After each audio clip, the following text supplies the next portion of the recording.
Welcome to From the Depths, where today I'll remake this massive hunk of steel to a massive hunk of steel, but hopefully one that looks way better and performs better.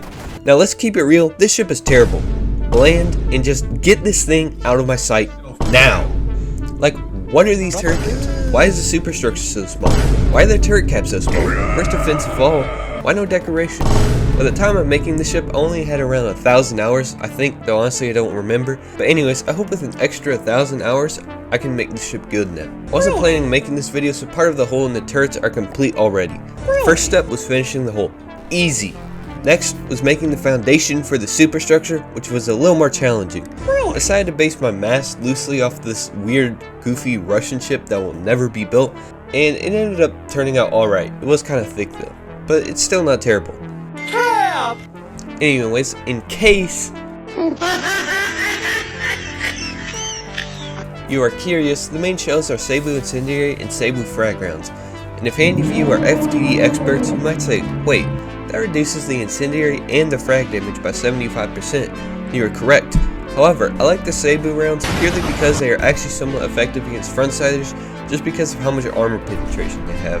Anyways, with that, I made some room for a vaguely smokestacked object that was also too small, but oh well, our superstructure is rather squished because of space.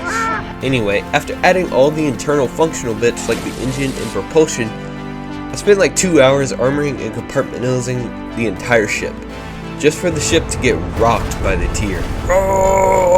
So I realized I had to rework the entire gun.